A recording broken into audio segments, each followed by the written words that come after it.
오늘 제목을 뭐라고 했냐 그러면 말이 안 되는 말이라고 제목을 잡았습니다.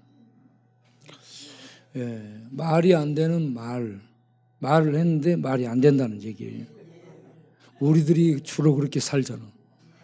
우리 바우클럽이 다니면서 얘기하면 말을 했는데 뭔 말한지를 몰라. 말이 안 되게 말을 하고 뭔 말한지 모르게 말을 하는데 말이 소통이 된다는 거.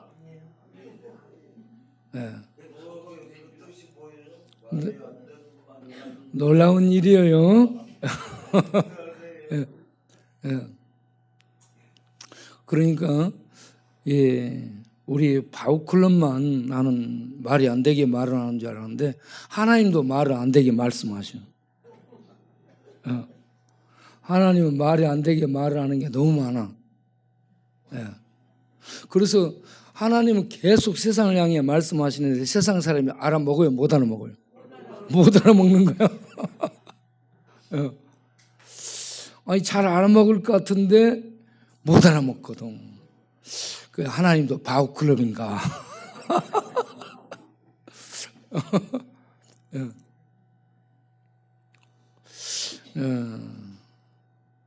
여러분 성경의 말씀들은 이 신비한 비밀을 알려주잖아요. 우리 인간 상식을 초월하고 인간의 지식을 넘는 어떤 과학적 탐구, 이 과학적 발견을 넘는 그러한 차원의 비밀 지식들, 영적인 세계를 우리에게 알려주고 있잖아요. 그런데 이게 들려지지 않고 깨달아지지 않고 이해되지 않고 믿어지지 않습니다. 그래서 듣기는 듣는데 뭔 말하는지를 몰라요. 그러니까 하나님은 자꾸 들으라고 얘기해요. 왜 듣고 있는데 뭔 말하는지를 몰라요. 그래도 하나님은 들으라 이 말이에요. 듣다 보면 들린다. 그래서 로마서 10장 17절에 믿음은 들음에서 나며, 하나님에 대한 믿음은 들음에서 나는 겁니다.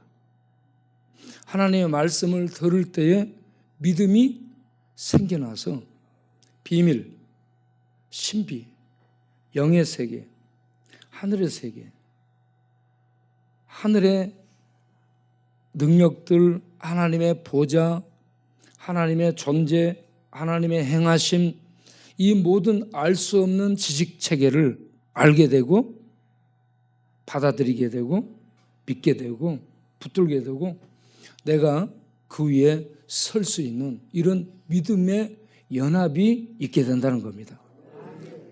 그래서 들리지 않아도 이해되지 않아도 계속 듣는 자리에 나오시기를 바랍니다. 우리가 믿음에 대해 얘기할 때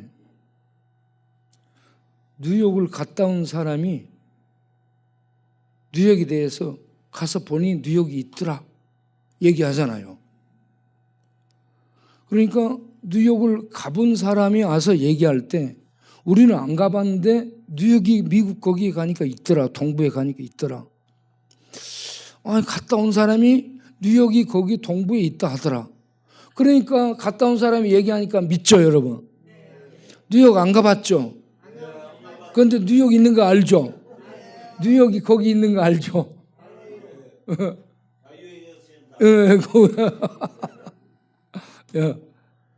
자, 소크라테스를 본 사람, 플라톤을 봤어? 아리스토텔레스를 봤어? 못 봤잖아요. 그런데 소크라테스가 역사 속에 있었다는 거 알아요? 몰라요. 그러면 중국에 공자가 있었다는 거 알아요? 몰라요. 그런데 소리를 들어서 이런 분이 있었는가 보다는 생각하죠. 뉴욕을 안 가봐도 뉴욕 갔다 온 사람이 얘기하니까 믿는 거죠. 소크라테스를 본 적이 없어요. 그런데 소크라테스가 있었다라고 사람들이 얘기하니까 우리가 추적해 보니 소크라테스 있었구나. 중국에 공자가 있었구나. 맹자가 있었구나. 이 순자, 노자가 있었구나. 장자가 있었구나. 그러니까 이게 우리가 본 적이 없잖아. 그런데 역사를 통해 사람들이 전해준 글, 내용, 말들을 통해 우리 역사 가운데 이런 분들이 살다가 갔구나. 실존 인물이구나. 이렇게 알게 되고 내가 수납하게 되는 거예요. 받아들이게 되는 거죠. 그런데 하나님이 우리에게 말씀을 하셔. 소크라테스 책이 있어요. 소크라테스 변명, 아리스토텔레스의 형이상학, 플라톤의 국가 책들이 있습니다. 이런 책들을 보면서 이 양반이 이런 얘기했구나. 우리가 이렇게 알게 되잖아요. 그런데 성경은 이 하나님이 우리에게 주신 하나님의 증거물이에요. 성령 하나님이 사람을 통해 써서 하나님을 증거하는 확증물로 성경을 우리에게 주셨어요. 그런데 사람들은 성경을 읽으면서 성경을 기록해서 우리에게 전해준 하나님은 못 믿네. 아니 소크라테스 공부하면 소크라테스 보지도 못한 사람이 소크라테스 말은 듣고 그 존재는 믿으면서 왜 성경을 기록해서 우리에게 주신 그 하나님에 대해서는 물론 보지 못했지 소크라테스도 못 봤잖아요. 그런데 소크라테스는 믿으면서 왜 하나님에 대해서는 안 믿는지 못 믿는지 그러면서 그들이 믿지 않은 근거를 어떻게 돼요? 이거 사람이 썼지 하나님이 쓴 거 아니지 않냐 이렇게 얘기합니다. 하나님이 전능하시기 때문에 사람을 동원해서 쓰신 거예요.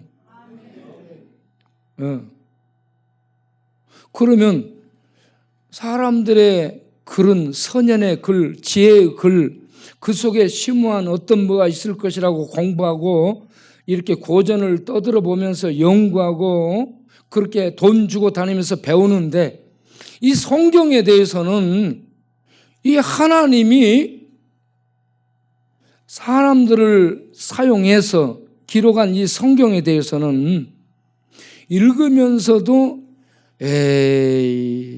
이걸 어떻게 믿냐라고 얘기합니다. 이 소크라테스의 글을 읽으면서 이 심오한 얘기를 했네라고 기록을 해가지고 써먹어. 소크라테스가 아테네 법정에 왜 섰어요?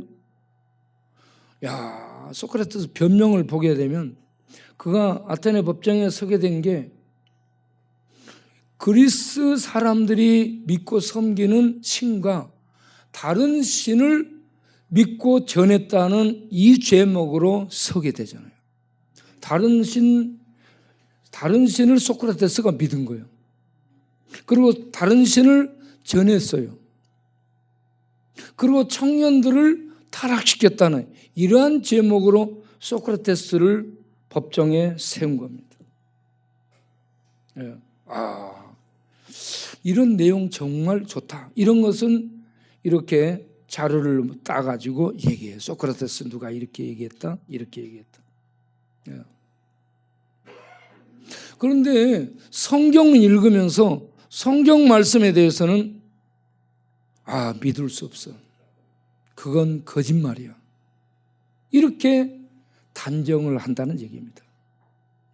그리고는 나한테 그런 얘기 하지 마. 그 성경은 전부 거짓말이야. 이런 식으로 단정을 하고 거절하고 안 들으란다는 얘기죠. 그래서 성경은 보면은 믿을 수 없는 내용을 말씀하고 있습니다. 상식으로는 믿을 수 없는 얘기들이에요. 그래서 사람들이 들을 때 거짓말로 들릴 수밖에 없어요. 거짓말. 하나님이 진리의 하나님이신데 거짓말? 그래서 성경을 읽으면 거짓말이 많이 기록되어 있다라고 얘기하고 많은 신화적인 얘기들을 기록했다라고 얘기하고 이거는 믿을 수 없다라고 이렇게 단정을 하는데 그렇지가 않다는 얘기입니다. 성경을 오늘 읽은 부분은 믿을 수 없는 내용이 기록된 그런 대목입니다. 처녀가 애를 뱄다. 처녀가 애를 뱄다. 여러분, 그러면 분명히 뭔 문제가 생긴 거죠. 상식적으로. 예. 그런데 처녀가 애를 뱄다라고 얘기를 하고 있습니다. 이게 처녀가 애를 뱄다는 이걸 기독교인들이 믿어요. 그래서 기독교인들을 보면 얘기의 상대가 안 된다라고 말합니다. 저 사람들은 이상한 것을 믿어. 상식적이지 않은 것을 믿어. 합리적이지 않는 것을 믿어. 말이 안 통해.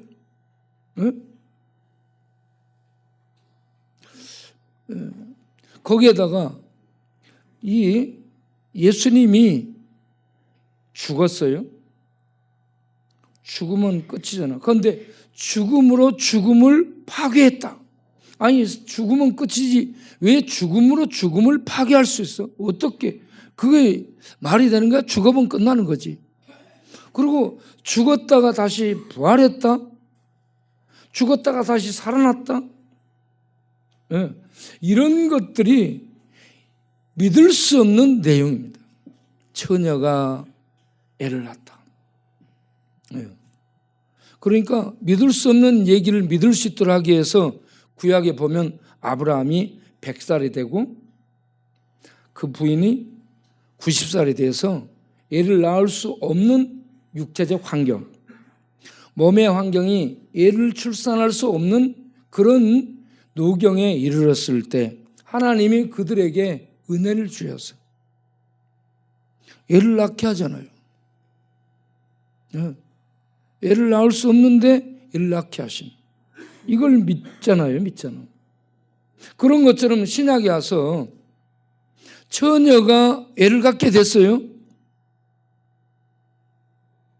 그런데 이런 얘기를 하게 되면 믿지를 못하는 거예요. 그러니까 우리 사도신경을 보게 되면 동정녀 마리아에게서 성령으로 예수가 태어났다라는 내용을 넣고 이걸 믿는 것이 믿음이라고 말씀을 하는 겁니다. 믿음은 뭐냐? 들음으로 생기는데 믿을 수 없는 내용,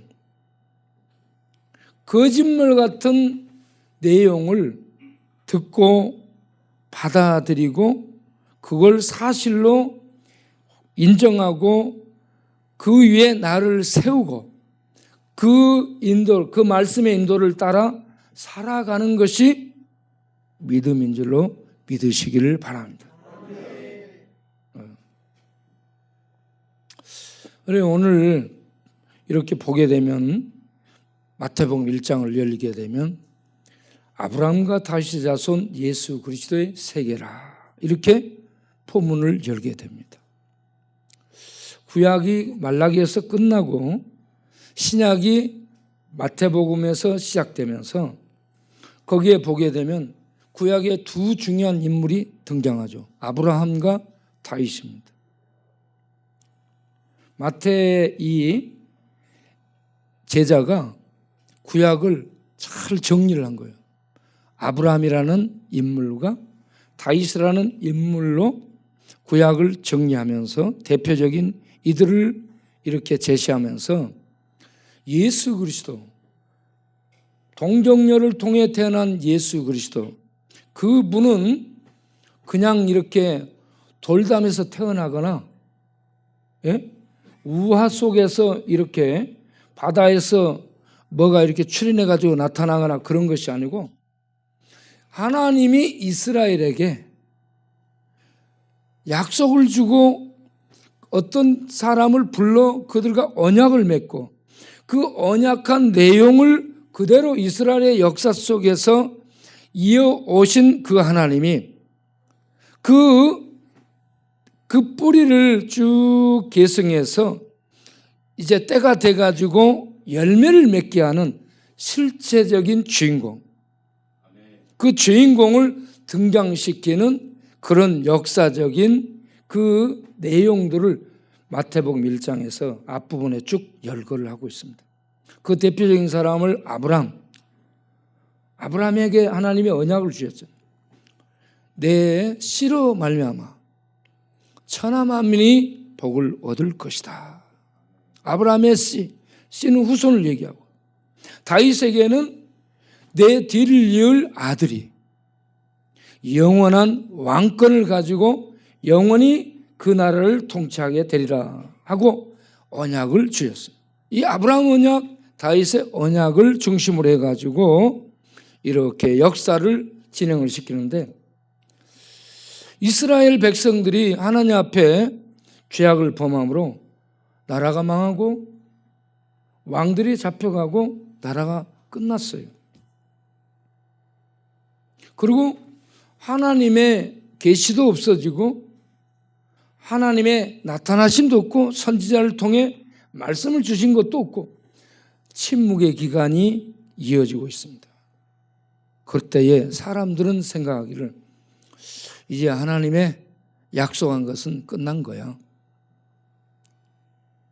하나님의 이 이스라엘을 향한 이 언약은 의미가 없어진 거야. 이렇게 생각하며 믿음도 없어지고 이스라엘은 배반해서 떠나버렸고 캄캄한 그런 시대가 계속되는 때에 하나님께서 때가 돼서 이제 동정녀 마리아를 통해 한 아이가 태어나게 하는데, 이 아이가 아브라함에게 약속한 언약의 씨요, 다윗에게 약속한 다윗이 왕의 후손으로 오신 메시아 그리스도라는 말씀입니다. 그래서 마태복음 1장 17절에 마리아에게서 17절을 보면 마리아에게서 그리스도라는 이 예수가 나시니라라고 얘기를 하고 있습니다. 18절 16절 마리아에게서 이 그리스도라는 예수가 태어나니라라고 말씀을 하고 있죠. 마리아에게서 태어났다는 얘기입니다. 마리아에게서. 그런데 이 예수가 태어나는 것이요, 예수가 태어나게 된 것이 다윗의 후손 요셉과 정원한 상태에서 성령의 능력으로 태어나게 됩니다. 굉장히 이게 중요한 얘기예요. 왜 이 요셉과 마리아가 정원한 상태에서 태어나게 됐는가? 그냥 처녀에게서 태어나게 하시면 말이 없을 텐데, 정원한 상태에서 태어났기 때문에 분명히 이건 무슨 문제가 있는 것 아니냐라는 이런 의심이 들게 만들어요. 여러분, 이스라엘의 정원 상태는 법적인 결혼 상태예요. 이 남자가 여자가 서로 만나서 결혼을 약속하고 이 약혼을 하잖아요. 정혼을 하잖아요. 이건 이스라엘에서는 결혼 상태야, 법적으로. 동거만 안 했을 뿐이지 법적으로는 결혼 상태예요. 그래서 만약에 이런 약혼 상태, 정혼 상태에 어떤 애가 생기거나 문제가 생기면 그거는 돌로 쳐 죽여야 되는 거예요.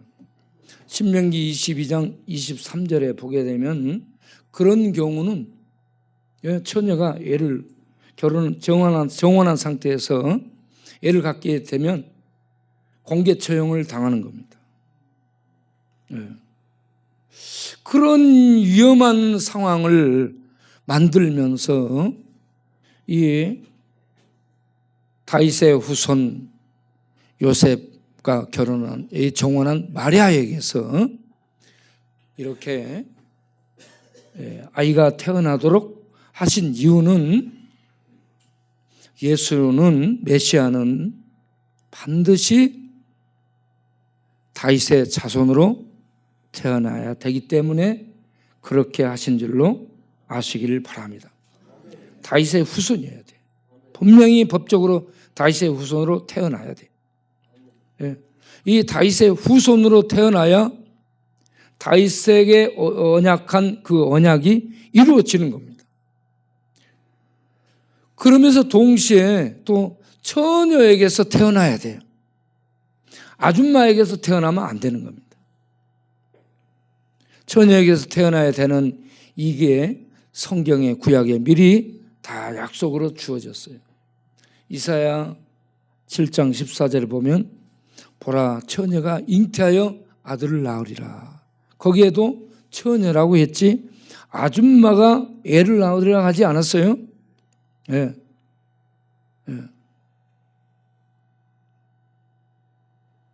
아줌마들이 난다면 그런 얘기를 왜 거기다 써놔? 처녀가 잉태해 아들을 낳을 것이라고 얘기를 해놨습니다. 그리고 창세기 3장 15절을 보면 여자의 후손으로 오리라고 또 말씀을 주셨어요. 여자의 후손으로 그리고 처녀에게서 태어나는데 그가 임마누엘이라고 말씀을 하고 있습니다. 이 임마누엘이라는 얘기는 이사야 7장 14절에 있습니다. 그래서 예수님이 요셉과 정혼한 법적 부부 그리고 아직 관계를 갖지 않은 처녀 마리아 그 몸을 통해 태어나야 되는 거예요. 그래야 다윗의 후손이라는 이 말씀도 이루어지고 처녀에게서 태어나야 되리라는 이 말씀도 이루어지는 거예요. 그런데 남자와 여자의 인간적인 관계에 의해서 태어나면 안 되는 겁니다. 그래서 처녀에게 성령의 능력이 임해서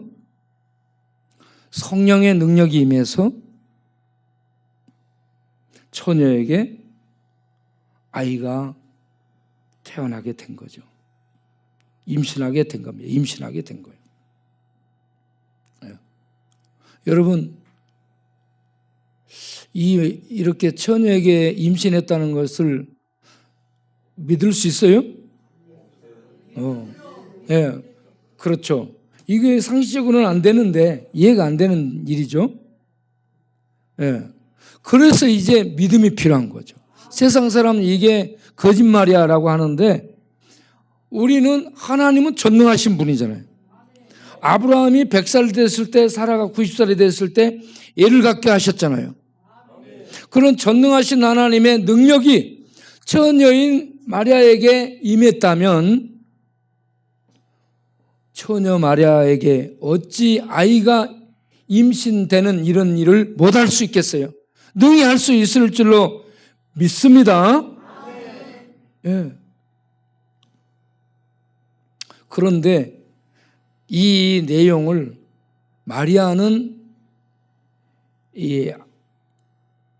임신하기 전에 가브리엘에 의해서 이 내용이 알려지게 돼요. 그래서 마리아는 알고 있는데 아직 마리아하고 정혼한 요셉은 몰라. 그런데 자기하고 정혼한 마리아의 배가 불러와. 임신했어. 그러니까 이 요셉이 얼마나 고민이 생기겠어요. 야, 이거 뭔 일이지? 어떻게 된 것이지? 요셉이 고민하지 않았겠어요? 그런데 요셉이 구약 신명기 22장 23절 말씀을 보게 되면 정혼한 상태에서 처녀가 애를 갖게 되거나 그러면 그 사람은 돌로 쳐 죽여야 돼요. 공개 심판을 해야 돼.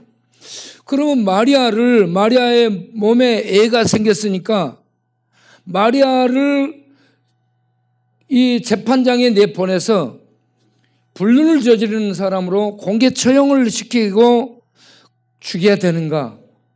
그런데 그렇게 할 수는 없다는 얘기죠. 그래서 요셉이 굉장히 생각을 많이 합니다.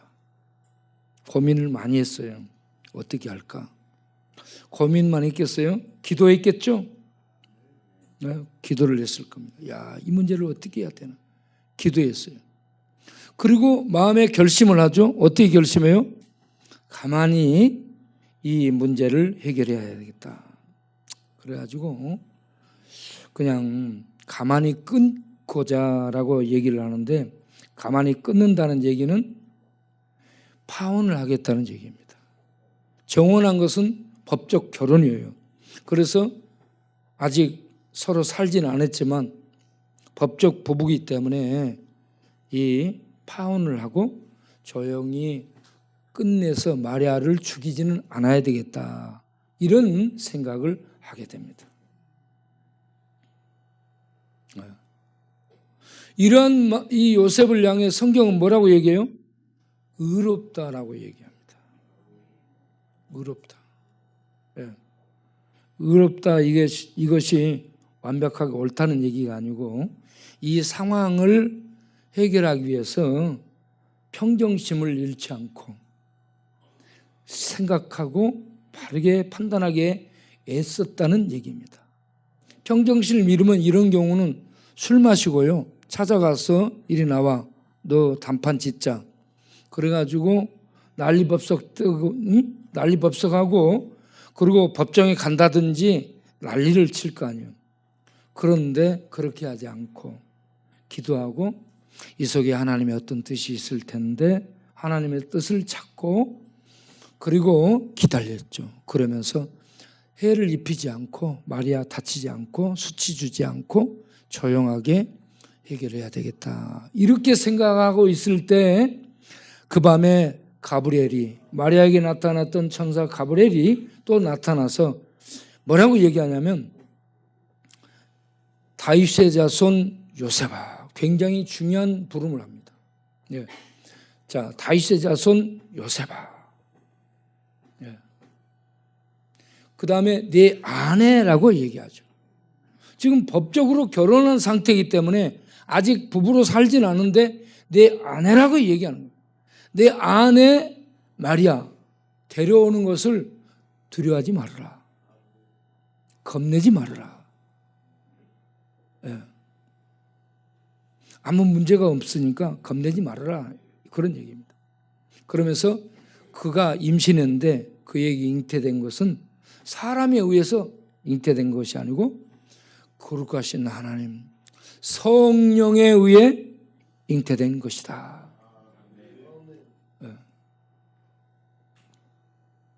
이렇게 해서 그 밤에 다윗 자손 요셉이 천사 가브리엘에 의해서 설득을 당하게 되고 그 상황을 이해를 할 수 있게 되는 겁니다.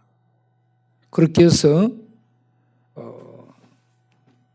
이 마리아가 아이를 낳을 때까지 동거하지는 않고 그렇게 아이를 잘 자랄 수 있도록 돌보게 되는 이런 법적인 남편의 역할을 하게 되고, 그래서 아이를 낳게 되잖아요.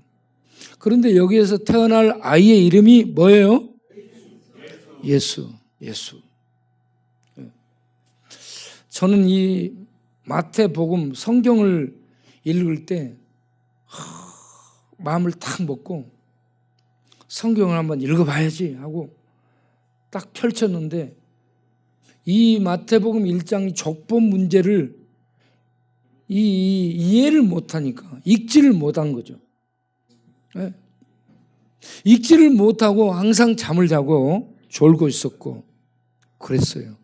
그러다가 하나님의 은혜를 읽고 성경이 읽어지는데, 야, 이 부분 20절에 가서는 다윗 자손 요셉아, 내 아내 마리아 데려오기를 무서워 말라. 그에게 잉태된 자는 성령으로 잉태된 것이다. 성령에 의해서 이미 거기에 태어나게 된 것이다 라고 얘기를 하고 있습니다. 그러면서 아들을 낳으려니 21절에 이름을 예수라라. 이는 그가 자기 백성을 저희 죄에서 구원할 자라. 아들을 낳으려니 이름을 예수라라. 천사가 와서 이름까지 알려주죠. 뭐라고요? 예수. 예수는 여호수아, 예수와 호세아 이런 구약 이름을 가지고 있는데 이게 전부 구원자를 의미합니다. 그런데 이 아들 예수가 자기 백성을 저희들의 죄에서 구원할 자라. 예수라는 이름이 구원자라는 얘기입니다. 여러분, 처녀를 통해 요셉의 이 자식으로 태어난 예수가 인류를 죄에서 구원할 구원자라는 말씀입니다. 저는 이 말씀을 읽으면서요, 충격을 받았어요. 예수. 야, 예수. 4대 성인 중에 한 분인 줄 알았는데. 도덕군자. 어떤 박애주의자 정도로 알았는데. 예수는 자기 백성을 저희 죄에서 구원하는 구원자이시네. 놀라운 비밀을 알게 됐어요. 놀라운 진리를 접하게 된 겁니다. 성령께서 성경을 읽을 때에 아들을 낳으려니 이름을 예수하라. 이는 그가 자기 백성을 저희 죄에서 구원할 자이심이라 하는 이 말씀을 읽을 때 이 말씀이 빛 속에서 깨달아지고 읽혀지고 믿어지면서 예수는 사람이지만 구원자네. 할렐루야. 사람으로 오셨는데 구원자입니다. 그리고 이 예수를 믿으면 임마누엘 하나님이 함께하는 거예요. 와, 이 예수 놀라운 분이네. 이 비밀, 이 진리를 알게 된 겁니다. 그러고 나니까 이 예수를 전하고자 하는 이 뜨거움이 막 속에서 올라오기 시작한 거예요. 여러분들에게도 이 예수가 그리스도, 메시아, 다윗의 후손으로 오신 예수가 구원자로 알게 되고 믿게 돼서 여러분이 구원받고 이 예수를 세상에 전하기 위해서 일어나는 그러한 뜨거움이 우리 모두에게 있게 되기를 바랍니다. 하나님은 이 예수를 우리에게 준 겁니다. 죄인들에게 이 예수를 주신 거예요.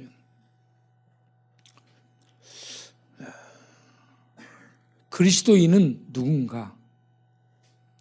그리스도인은 누군가? 사도행전 11장 26절을 보면 안디옥에서 처음으로 그리스도인이라는 말이 사용됩니다. 예수에게 속한 사람, 예수에게 연합한 사람이 그리스도인이죠. 그런데 교회를 다니는 사람들을 보면 예수 믿는데 그리스도인이라고 하는데 수준이 형편없잖아. 그래서 저 사람 교인 맞아? 저 사람 교회 다닌 지 오래됐지? 집사지? 그런데 나와서 행동하는 거 보면 응? 그래서 야, 저 사람 교인 맞아? 신자 맞아라고 얘기하잖아요. 여기에 대해서 C.S. 루이스는 뭐라고 얘기했냐? 그리스도인은 다 맞는데 나쁜 그리스도인이라고 얘기하고 있습니다. 나쁜 그리스도. 그리고 저 사람 교인 같아 하는 사람들은 좋은 그리스도인이라는 얘기입니다. 그런데 전부 그리스도인이라고 얘기를 하는 거죠. 여러분, 여기에 대해서 우리가 달리 성경이 얘기하고 있는 것을 볼 필요가 있습니다. 고린도전서를 보게 되면 교회에 나오는 성도 중에, 크리스찬 중에 성숙한 크리스찬들이 있고요. 그런 사람들을 영적인 이 성령의 사람이라고 얘기합니다. 그리고 교회를 다니는데 크리스찬인데 육적인 크리스찬이 있다라고 얘기합니다. 육적인 크리스찬은 어린아이 같은 자들이라고 얘기합니다. 어린아이. 교회를 다녀. 오래됐어요.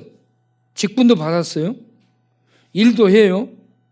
그런데 성숙하지 못해가지고 육신의 지배를 받고 습관의 지배를 받고 타락한 본성의 지배를 받아서 이 예수 믿는 모습들이 나타나지 않는 거예요. 그런 사람들을 쟤들은 교인이 아니야, 크리스찬도 아니야, 쟤들은 구원 못 받았을 거야, 이렇게 보면 안 된다는 얘기입니다. 교회 안에 성숙한 크리스찬, 성령의 인도를 받아서 살아가는 성숙한 성도가 있고요. 육적, 예수 믿기는 믿는데 육신의 지배를 받는, 타락한 본성, 육신의 지배를 받는 어린아이 같은, 어린아이는 한 걸 또 하고 한 걸 또 하고 자빠지고 넘어지고 그걸 자주 하는 게 어린아이예요. 그런 육적인 모습의 교인들, 성도들이 있다는 얘기입니다. 그러면 그들을 무시하거나 판단하거나 밟아버리면 안 된다는 얘기입니다. 그런 자들일지라도 교인이고 하나님의 백성이라고 인정하고 하나님의 은혜가 임해서 바르게 살아갈 수 있도록 기도하고 돕는 도움이 필요한 줄로 아시기를 바랍니다. 그래서 디모데후서 3장 16절 이하를 보게 되면 모든 성경은 하나님의 감동으로 기록된 것으로 교훈과 책망과 바르게 함과 의로 교육하게 유익하니 이는 하나님의 사람으로 온전케 하며 모든 선한 일을 행하게 온전케 하려 함이라 라고 말씀하고 있습니다. 여기에서 성경 말씀이 이렇게 우리를 어린아이 같은 신자, 넘어지고 자빠지는 육적인 신자, 교인 같지 않은 그런 사람들을 하나님의 말씀, 성령으로 기록한 하나님의 말씀이 우리를 교훈하는 거예요. 가르친다는 얘기입니다. 그리고 잘못했을 때는 책망도 해요. 매를 들고 때리기도 하고. 그러면서 바로 잡아. 그리고 계속해서 하나님의 사람으로 교육한다는 얘기입니다. 이 교육이 뭐냐 그러면 훈련이에요. 의로 살아갈 수 있도록 트레이닝, 훈련이 돼야 되는 거예요. 신자들이요, 성숙해지려면 훈련을 받아야 되는 거예요. 여러분 군대 가서 쫄병 때 아무것도 모르고 막 따라서 하잖아요. 많은 훈련들을 하죠. 훈련하고 또 하고 또 하고 훈련 또 하고 또 하고. 아우 지겹죠. 그리고 애우는 것도 그렇게 많아.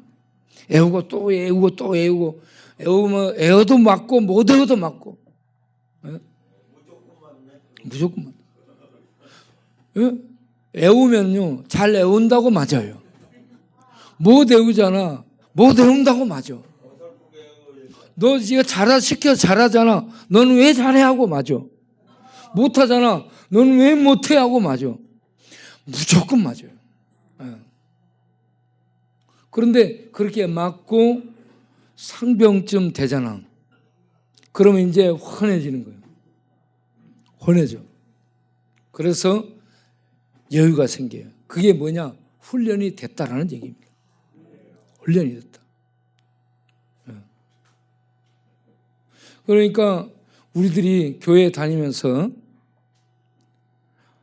예배, 찬양, 기도, 성경 읽기 그런 다음에 성경을 트레이닝, 적용하는, 나에게 적용하는 훈련이 돼야 어린아이 같은 육적인 이러한 신자에게서 성숙한 하나님의 영광이 나타나고 하나님의 냄새가 나타나고 천국 백성다운 천상의 비밀과 진리를 먹고 마시고 그 소유하고 있는 성도다운 천국의 생명의 향이, 냄새가 나게 되는 거예요.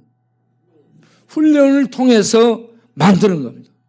그러면 이 훈련은 군대는 강제로 해. 그런데 교회에서는 어떻게 하냐? 스스로가 훈련에 들어가야 돼요. 하나님은 인격적이셔요.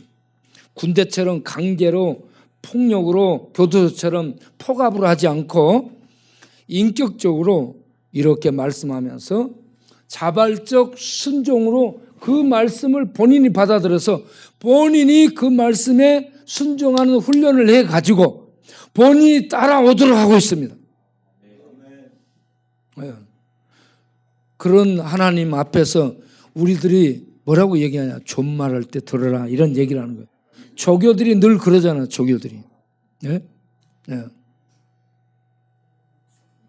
그래서 여러분, 우리가 하나님의 말씀을 들으면서 그 말씀 앞에 자기를, 육신적인 생각이 앞서, 육신적으로 습관이 된 습관이 앞서, 자기의 이기적인 자기 생각, 자기 주장이 앞서가지고 나가 그러한 이 모든 자기를 하나님의 말씀 앞에 복종시키고 순종시키고 말씀 앞에 엎드리고 말씀이 나를 지배하고 이끌 수 있도록 머물고 기도하고 거기서 들어야 돼. 듣고 그리고 말씀이 나를 이끌 수 있도록 내 마음, 내 생각, 내 정신, 내 지식체계, 이 내 이성, 이 삶 속에 이런 모든 것을 말씀이 나를 주도해서 이끌어 갈 수 있도록 머물고 읽고 묵상하고 새겨 넣는 작업을 해야 되는 거예요. 여러분, 성경을 무조건만 안 읽으면 안 되는데 무조건 읽으면 안 돼. 읽고 이걸 말씀들을 묵상을 해야 돼요. 묵상을. 여러분, 묵상이 뭐예요? 읊조리는 것 정도가 아니고 묵상은 이 말씀을 내 안에 새기는 겁니다. 내 영혼 속에, 내 마음 속에, 내 정신 속에, 내 신경 속에, 내 뇌 속에, 내 기억 속에 말씀을 읊조린다는 것은 웅얼웅얼웅얼해서 애들이 옹알이 하듯이 옹알이 하면서 애가 말을 아빠하고 하려면 2000번, 3000번을 해야 돼. 네. 애가 그렇게 하고 나서 아빠라고 엄마라고 얘기합니다. 네. 우리 큰 애는 내가 100일 정도 거꾸로 됐잖아. 밤에 놀아줬어요. 밤에 놀아줘야 돼. 낮에는 자고. 제가 애는 정말 잘 보는데 애하고 얼마나 재밌게 잘 놀았는지. 애가 나중에는 주걱을 들고 밥통 속에 들어가 노는데 주걱으로 밥통을 때리면서 하는 말이 아빠. 다른 말은 몰라. 아빠. 아니, 우리 애는 엄마라는 말은 모르고 아빠만 알아. 100일 동안 애하고 같이 놀았더니 얘가 말을 하게 된 거야. 말을 하는데 아빠를 한 거야. 아빠. 왜 엄마를 먼저 하냐면 엄마들이 애를 데리고 노니까 엄마라고 먼저 하는 거야. 그런데 아빠가 데리고 놀았더니 아빠라는 말을 먼저 하는 거야. 근데요, 애가요 아빠 하니까는 여러분 얼마나 기분이 좋은지 모릅니다. 밥통을 더 사주고 싶어. 그런데 우리가 하나님을 부를 때에 이 진리를 알고 믿고 성령의 역사 속에 하나님 아버지, 아빠하고 부르면 하나님이 뿅 가시는 거야. 정말 하나님 기뻐하는 거예요. 넘어지고 자빠지고 그럴지라도 똥오줌 못 가려도 아빠 하면 너무 기쁘잖아. 여러분 넘어지고 자빠지고 그럴지라도 하나님 아버지를 부르면서 가길 바라요. 그리고 말씀을 읽고 이제는 말씀을 철이 들어간다는 거, 말씀을 읽고 새기는 거야. 새긴 다음에 그 말씀을 따라서 살아가려고 노력을 하는 거야. 내 성질대로 막 해버리는 것이 아니고 내 성질을 하나님 말씀 앞에 복종시키는 거야. 내 이 습관을 하나님 말씀 앞에 복종시켜. 내가 그래서 항복해가지고 하나님 말씀이 내 앞서 나를 지도하고 이끌어갈 수 있도록 기다리고 복종하는 이 훈련을 하게 될 때에 우리에게서 성숙한 신자다운 모습이 나타나게 되는 거예요. 우리 모두 그렇게 해서 세상 믿지 않은 사람들에게 예수는 동정녀 처녀를 통해 태어난 하나님의 아들인데 그분이 우리의 메시아 왕이시다 하면서 전할 수 있는 이런 하나님의 성숙한 백성들로 살아가는 우리 모두가 되기를 바랍니다.